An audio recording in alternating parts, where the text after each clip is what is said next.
I think this does bring us to Last Looks, the part of the podcast we do at the end for pop culture-based questions. I am wearing this shirt for you. When I said to Matt, okay, I know Amy's love of music goes as deep as yours, and many bands would represent, but if I was going to choose one shirt, and he was like, The Cure, like without even pausing. So I don't know if we're going to hear about The Cure during this, but I did want to flag that is why I'm wearing this. So, yes, Amy Talkington. What is either your favorite movie of all time or a few movies you love and are representative of your taste? It's impossible. I know. I have two trios.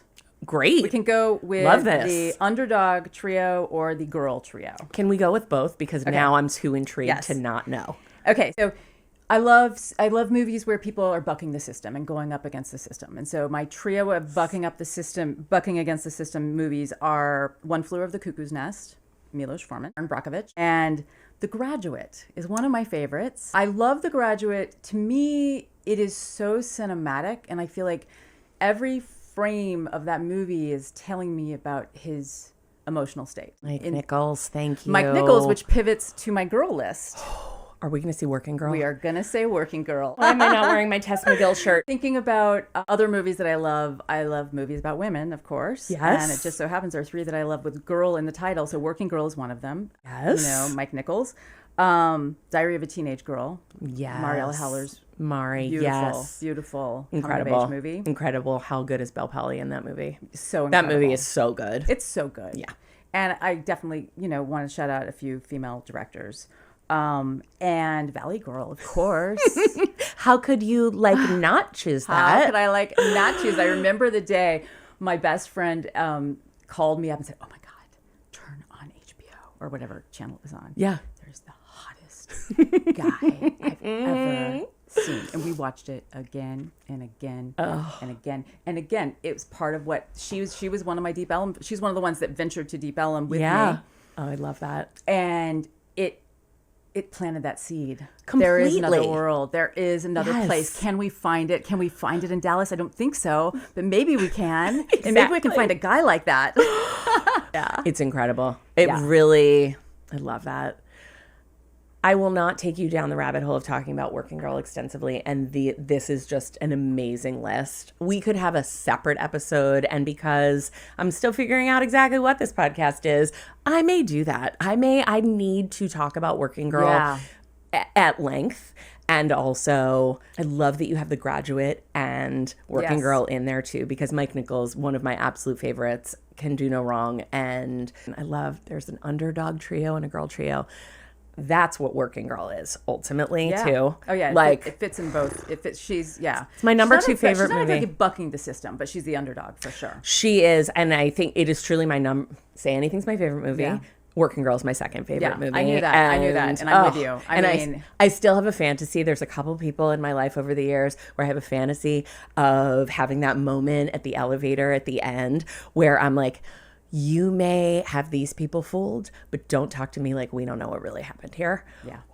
Oh yeah. One of these days I'm going to do it. Just use the speech. Exactly. Okay, music. Here we go. Desert Island albums. I know. I imagine this is truly impossible for you. It's totally impossible. So I kind of went with my favorites are the albums where I can remember the time and what it meant to me. Yes. In a real powerful way. So I wanted to pick, I had to pick one from my teenage years, and number 2 would be The Cure. Great. Head on the Door. Okay. But number 1 is Velvet Underground and Nico. I go back to the source. It's a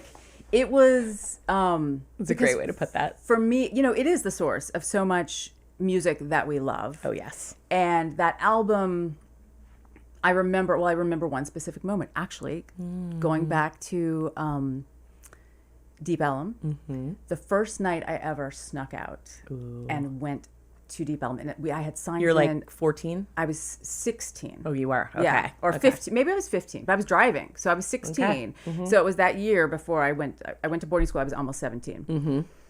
We went to Club Clearview We danced until it closed at 2. So I was signed into Hockaday my school in Dallas had a boarding department. Hockaday. We didn't even talk about Hockaday. Yes. Go. Had a boarding department, and that was well known that if you could easily sneak out, and nobody. It was easier than sleeping over at someone's house. Yes. And you didn't even have to get back by any particular time. Okay, because I was picturing you having a fake body in your bed, like Ferris Bueller, I did it all. or Girls Just Want to Have Fun. Go. Every one of those things. Yes. But this was my first venture, and I was like, I got to do it safe. I sign into Hockaday to one of my boarding friends. We go to Club Clearview. We dance all night. We stay, close it down at 2. They invite us. It's this big warehouse, and there's these lofts attached where all the people who kind of work there and the DJs and whatever live. Yeah. We go hang out with them. We're there until 6 a.m. And I'm driving home, and I put in my Velvet Underground and Nico cassette. Yes, I was going to say tape. Cassette. And Sunday Morning is the first song, the little chiming. Yes. And it felt like I found my factory. I found my world. Velvet Underground came out, Andy Warhol co-produced that album, and the cover of the album is Andy Warhol, and art and music and all that wrapped up together. And I found that place. I found it. And now it's Sunday morning. It's a new day. It's a new life. I can see you driving and oh my God, tired, but also so excited. And Sunday morning and just all of it. Oh yeah. Love I remember, that. I know exactly what street I was on. Yep, exactly. It was quite a moment. And second one I'm going to mention is from my time in New York. I lived on the Lower East Side. I was in film school, and I was interviewing bands and going out to see lots of shows, and I made a couple of music videos, and one album that I love from that time is Yeah Yeah Yeah's Fever to Tell, their first full-length album. To me, I did happen to see one of their first shows, and down at Mercury Lounge and then at Brownie's, and that was pre 9/11 actually. Yes. And that her energy, her art, her wildness, her vulnerability. Again, Karen O is a queen of all things. She's such a force.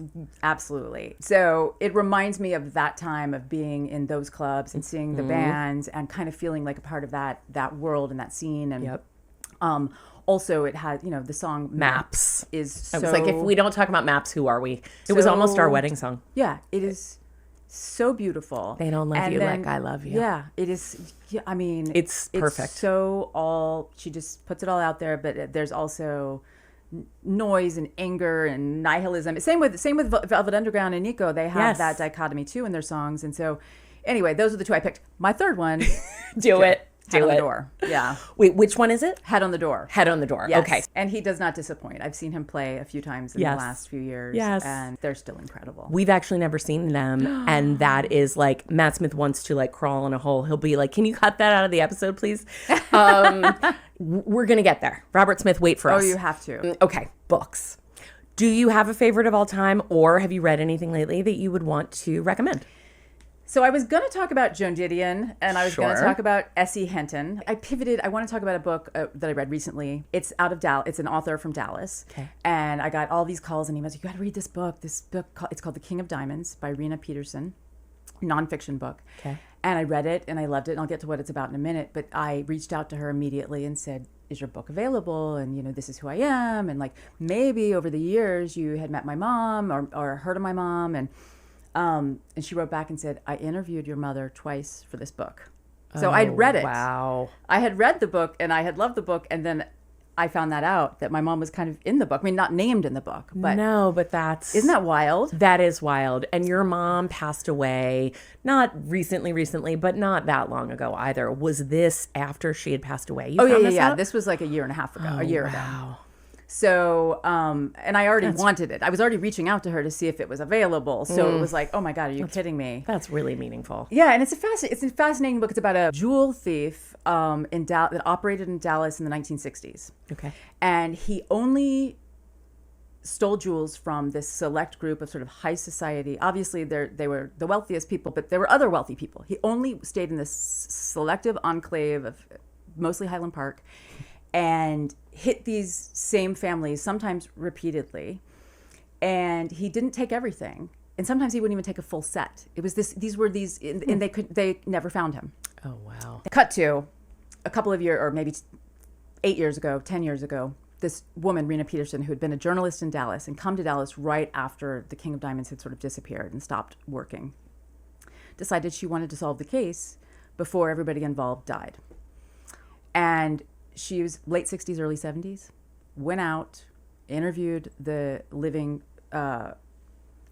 detectives and families involved, and she pretty much cracked the case. I mean, she figured out who it was. Wow. And what's so interesting about the story is that it really shows, first of all, you get all the crazy, over-the-top Dallas. I was going to say. Like, you think Dallas in the 80s was something? Go to Dallas in the 60s. I mean, one of my favorite anecdotes is a woman who had an unfortunate blender accident, probably something to do with making a cocktail, although she probably usually didn't make her own cocktails.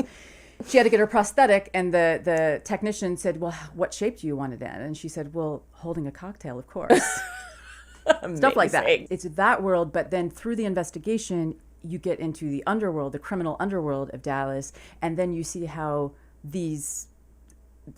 intricately connected sort of the most successful businessmen in Dallas are, connected to the underworld, but also connected to J. Edgar Hoover and DC, and then also 1963. I was just going to say Dallas in the 60s. All I think about is November 22nd, 1963. Yeah, so there's just a lot in there that sort of dissects this what is a very fascinating city to me, with these facets. Again, back to sort of the goth in the cotillion. It's kind of that. Do it as a series? I want to do it as a series. I think it could be an ongoing series. We could fictionalize it, and there's a director who I probably shouldn't name, who's interested and cool. Involved. Rena Peterson, the King of Diamonds. King of Diamonds. Okay. She got threatened by some people while she was doing this research, and she went out and got a dagger tattoo to sort of like prove to herself how tough she is. She's about 5'3", 70-something woman. What badass. Yeah, badass. Irina, that's amazing. That's an inspiration. And I love the book. That's so cool. Okay, last question. Is there a show that was so meaningful to you that you just loved, or a show you're watching or have watched recently that you want to shout out? Yes, the show I watched recently that really blew me away was DTF St. Louis. We still haven't watched it. Oh my God. This came up 2 guests ago, maybe 5 guests ago. I hear fantastic things. I'm so excited. Yeah, it's David Harbour, Linda Cardellini, Jason Bateman. Yes. I can't wait. It's so human and so weird. Yeah. And so perfect. Also kind of that's all I want. Kind of experimental in style in a way you don't see much on TV. And there are parts where I'm like, I have no idea where we are in the timeline. I don't care at all. It doesn't matter. You're so invested in these characters and their plights. Oh, can't wait. Yeah. Great. And by the way, when the bonus for that show is every time I mention it, my kids like die. They're like, Mom, do you know what that means? Mom, do you know what DTF means? Oh my God. That's amazing. I just made your girls Valley Girls, which they are not, but that's amazing. Okay. Great shout out. This is also, we're just finishing. Again, I can't even remember what we're finishing, but I know we're finishing a show and we need a new one, and this is on the list, and now it's going to bump up to the top. Oh yeah, it's fun, and it's weird and interesting, in a way that you just don't see so much on television lately. I love that. I love that. Amy Talkington, I can't thank you enough for doing this. Thank you for having me. Of course, as you know, I never know how to end this. I'm going to get up and give you a hug.